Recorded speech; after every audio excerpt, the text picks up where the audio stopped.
Cette ambiance fait suite à la double cérémonie organisée ce mardi 30 avril 2024 par la sous-division de l'EPST Lubudi 2 à l'occasion de la Journée internationale de l'enseignement et la clôture des activités sportives, culturelles et récréatives au stade omnisport de Fungurume, dans le but de promouvoir l'éducation telle que voulue par le président de la République, chef de l'État, Félix-Antoine Tshisekedi Tshilombo, le bourgmestre de la commune urbano-rurale de Fungurume,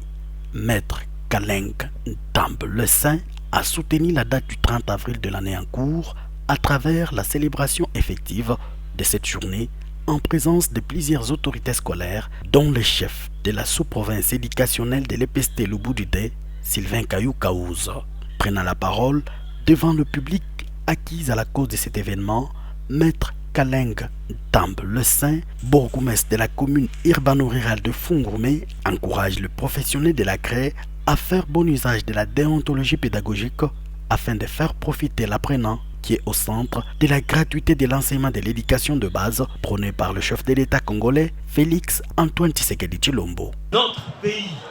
avance résolument dans sa quête du progrès et du savoir. Ainsi donc, je vous rassure de la volonté de notre cher président de la République et chef de l'État, garant du bon fonctionnement des institutions, dans son souci de voir la jeunesse devenir responsable pour l'intérêt futur du pays, qu'il a initié la gratuité de l'enseignement de base qui bénéficie à tout enfant congolais, d'où le motif de mes hommages les plus différents pour le succès obtenu dans la matérialisation de sa vision. L'occasion faisant les larrons, le bourgmestre Kaleng Ntamb Le Saint a, dans son adresse au public, salué le gouverneur de la province d'Ilwalaba, Marie-Thérèse Masuka Saini Fifi, pour sa brillante élection au poste du gouverneur de la susdite province. Laquelle est soutenue en province par sa vaillante gouverneure. Et c'est ici aussi l'occasion pour nous de lui présenter nos sincères félicitations pour sa brillante réélection à laquelle on a eu à assister la veille.